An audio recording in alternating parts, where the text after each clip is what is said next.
विशेषण की अवस्थाओं के बारे में पढ़ लेते हैं कि विशेषण की कौन कौन सी अवस्थाएं होती हैं और कौन कैसी होती हैं।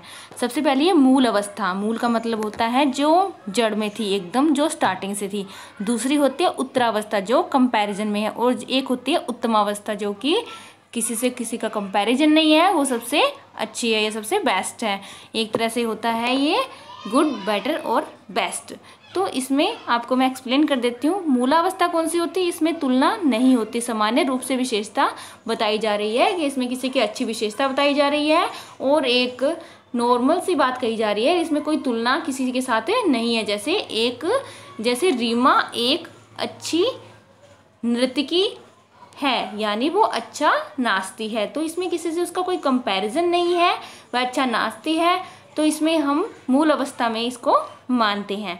दूसरी है उत्तरावस्था, जिसमें दो की तुलना करके एक की अधिकता या न्यूनता दिखाई जाती है। इसमें कंपैरिजन होता है, एक तरह से ये बेटर वाली कंडीशन है कि दो हमारे सामने है, उनमें हमने एक को बेस्ट कहना है और एक को थोड़ा उससे कम कहना है या कंपैरिजन करना है, एक तरह से अच्छा कहना है, एक तरह को दूसरे को बुरा कहना है। तो जहाँ पे कंपैरिजन हमारे सामने दिखाई देता है वो होता है उत्तरावस्था। जैसे राम मोहन से अधिक बुद्धिमान है, तो यहाँ पे कंपैरिजन हुआ है कि कौन ज़्यादा बुद्धिमान है, कौन ज़्यादा पढ़ने वाला है, कौन ज़्यादा अच्छा गाता है दोनों में से।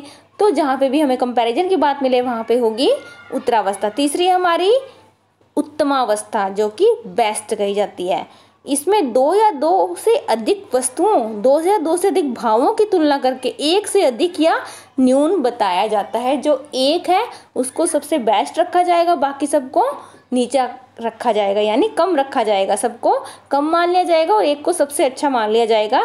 तो जहाँ पे सबसे बेस्ट वाली बात आती है तो वहाँ पे उत्तमावस्था होती है। जैसे सीता कक्षा में सबसे अधिक चतुर, यानी काफ़ी बच्चे होते हैं क्लास में, लेकिन एक लड़की को सबसे बेस्ट मान लिया गया कि उसका किसी से कोई कंपैरिजन नहीं है, वो सबसे अच्छी है।